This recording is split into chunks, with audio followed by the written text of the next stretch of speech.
Hi, I am Jaclyn Steele, and welcome to Self-Discovery. Howard Thurman so beautifully wrote, "Don't ask what the world needs. Ask what makes you come alive and go do it. Because what the world needs is people who have come alive." Coming alive. That, my friends, is what self-discovery is all about. Wear that mask for.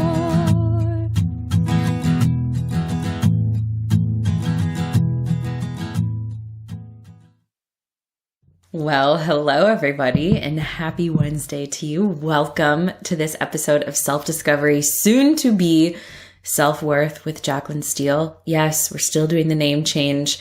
Let me just say, since the last time I have talked to you guys, since I batched a few episodes, I've had a baby. I have a son. He is now 3 weeks old. His name is Roman Wilder Steele Thurmond.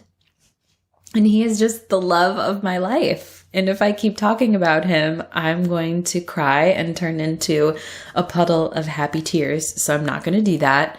But I will say next episode, I think it's next episode that I have it scheduled for, I am going to talk about my son and just the transition into motherhood and what my birth experience was like, to keep you guys posted on those personal things. I think it's always interesting, especially for podcasts that I follow, when the person who hosts the podcast shares their personal stories and their personal life. It's just such a connective thing. We're all so human, and sharing our human experiences binds us together. So that's my intention. If you do want to know more about baby and all that stuff, that episode will be coming out, I think, next week.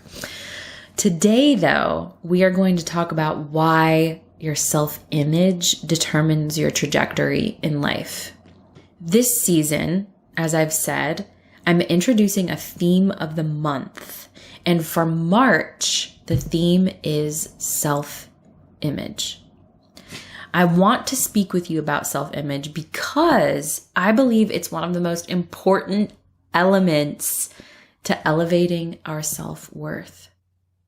Our self-image is how we see ourselves, how we speak to ourselves, how we think about ourselves. Dictionary.com defines self-image as the idea, conception, or mental image one has of oneself. And that's really big stuff, right? But how often do we push aside the value of how we see ourselves? Let's be real.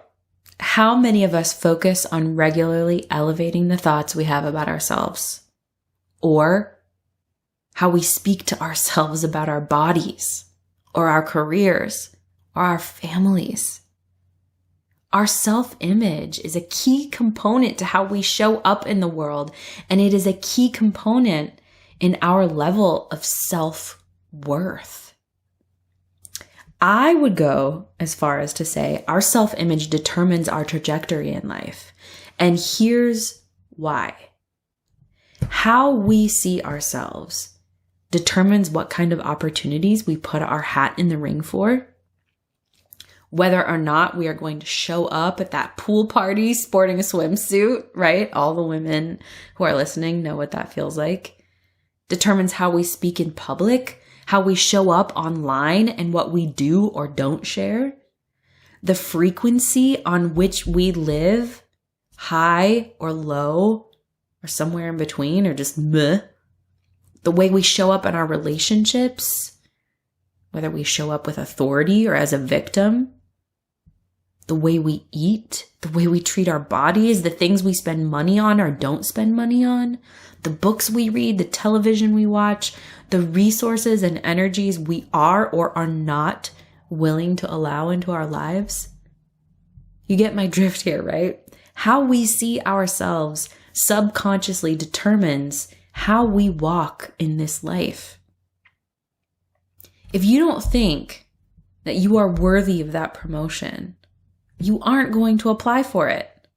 If you don't think you're smart enough to start your own business, you aren't going to take that first step. If you have a reel constantly playing in your head that your body isn't good enough, you aren't going to go on that beach vacation or that pool party your heart really wants to go to. If you feel like you dress like a frump, then you will most likely act like a frump. This isn't rocket science. And you guys, if you're listening to this, I know how intelligent you are. But understanding our self-image requires that we create awareness around it. And you guys know I love examples. So I'm going to give a couple examples of how this has played out for me, specifically how it played out for me a few years ago. I remember I was in the beginning stages of working from home. I thought it was the bee's knees, which it is. And I worked only in comfy clothes. I rarely put on makeup, and I didn't give two you-know-whats about how my hair looked. In my mind at the time, I was just sitting alone in my office in front of my computer. Who cares what I look like, right? Well, it's so funny how this works, but several months of this, and I started to notice changes in my behavior. It was subconscious at first, and then I created awareness around it and realized what was happening. I started not wanting to leave the house because it would require that I get ready. I didn't want to post on social media because it would require that I make myself look presentable. And it doesn't always require that, but you guys know what I'm saying. And I didn't want to take client meetings because I started to feel self-conscious about showing up in public because I was becoming a recluse. The way I was dressing and looking was directly affecting my self-image. I looked like a frump, and I certainly felt like a frump.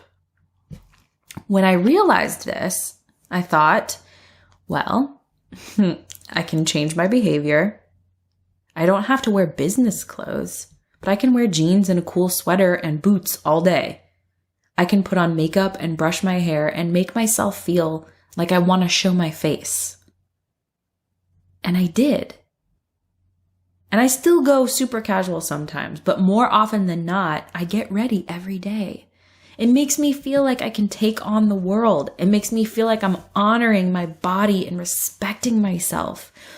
This simple change changed my energy, like big time. It changed the wave of the frequency I was riding on. For example, I started showing up more online, and all these opportunities I wasn't even looking for popped up. When I dress nicely, it makes me want to eat well and work out and continue to look nice. It's a perpetuating cycle. And when I act and speak in a way that reflects how I'm feeling, it makes me want to go after more opportunities in this world. Is this making sense? I have a feeling that you can relate. Our self-image matters. The thoughts we allow ourselves to think matter. The way we dress matters. The way we take care of our bodies matters. The way we feel about how we are perceived matters. Not because it's so important what others think. Not at all. But because it's so important what we think about ourselves.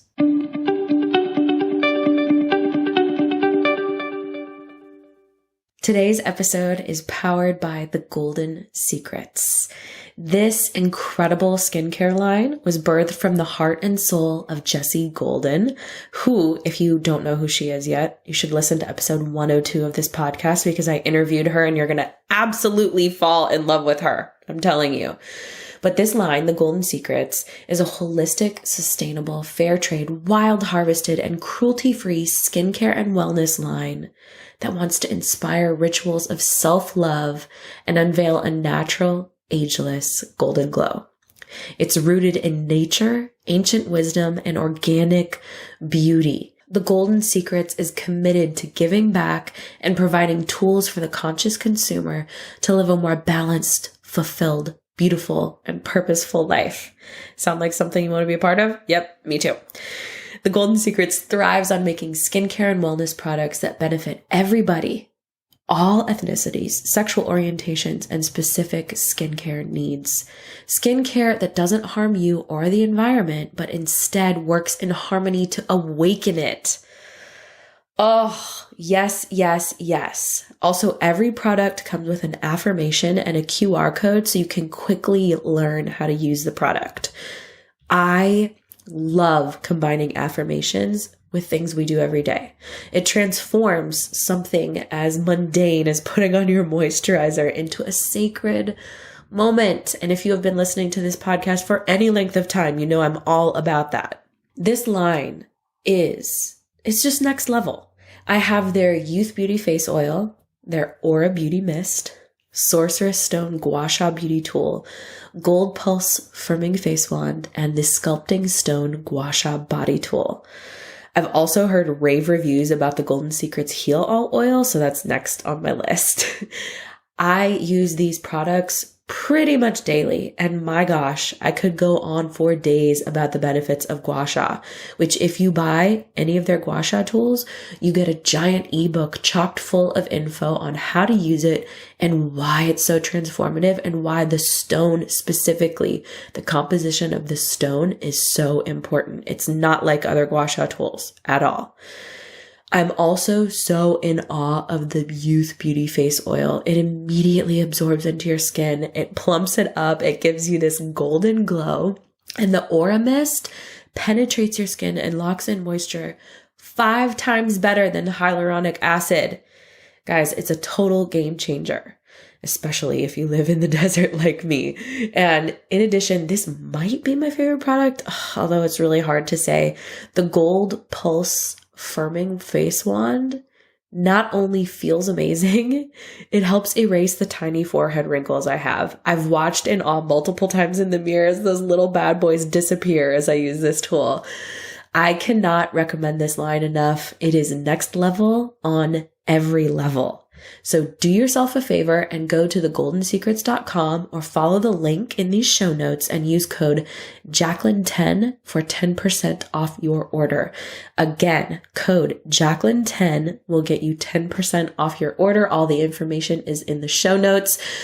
You are going to love every product you try from the Golden Secrets. I just know it.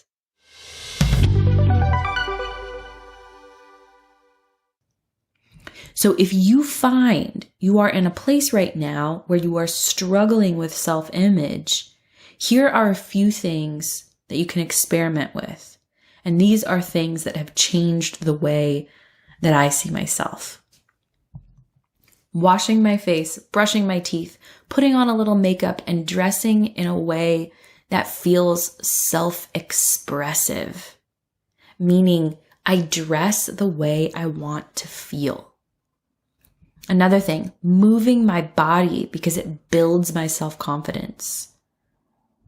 Creating awareness around how I speak to myself. If I am on a negative loop, recognizing that, and then doing what it takes to bring a higher frequency into my day and into that loop. So instead of saying, I feel ugly today, replace it with, I'm going to do something today that makes me feel beautiful. Sometimes going from I feel ugly to I feel beautiful is too big of a leap for our brain. So we have to think in baby steps when we are changing the way we speak to ourselves. I like to use the phrase, and I had this posted in my RV when I was doing the RV life, choose the loving thought. It's an awesome mantra to continue to come back to over and over again. Choose the loving thought. Like right now, I could be like, whoa, my body is all out of sorts because I had a baby and I don't like these changes. Or I can say, my body just created a miracle and now it's finding a new equilibrium. My body does so much for me and it deserves my patience. A few more things that you can experiment with to potentially change the way you see yourself. Be cognizant, or this is what I did. I tried to cultivate being cognizant about what I was feeding my mind or what I am feeding my mind. the books I read, the shows I watch, the podcasts I listen to, the people I hang out with and interact with. How do I feel after that interaction or after consuming that content? Again, being aware about the people that you are spending your time with or the people that you're doing business with. Do they feel high vibe to you or do they decrease the vibe? I am 35 years old. I just had a baby. I'm at a point right now where I only have room for high frequencies in my life. Why? Because the way I see myself demands high frequency. Another thing, making time to do things that honor myself, that honor yourself, walks, tea breaks, basking in the sun just for fun, throwing the ball to my dog, facials, massages, float tank time, magnesium baths, gua sha, acupuncture, etc. Rituals, even if they're 2, 3, 5, 10 minutes. Rituals that allow me to sink into the present moment and rejoice in the woman I am and in the woman I am becoming. Another thing, buying things that bring me joy. This doesn't mean that they're expensive. It could be a $10 candle. It means being aware of something that really sparks that feeling of joy and allowing myself to have it without guilt.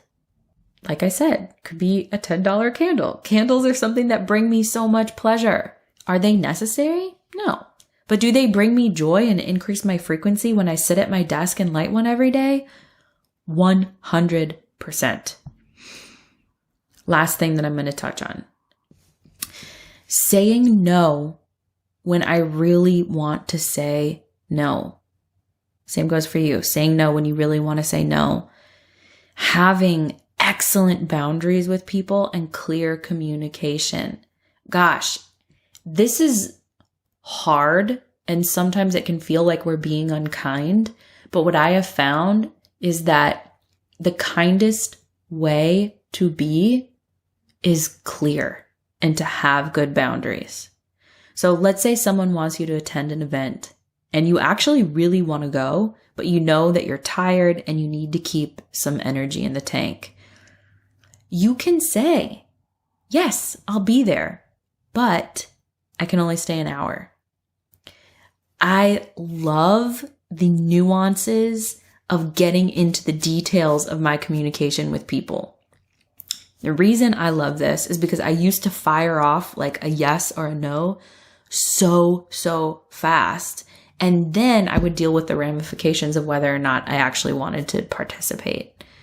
And now, before I answer yes or no, I do a gut check and I ask myself, do I actually want to do this? What is the opportunity cost? What is the energy cost? And if I'm not feeling it, I honor that. You have full permission to do the same. Same goes with text message communication, email communication, social media messages, communication. We are in this modern world so available all the time, or it appears we are so available all the time. We're only an email away, a direct message away, a text message away.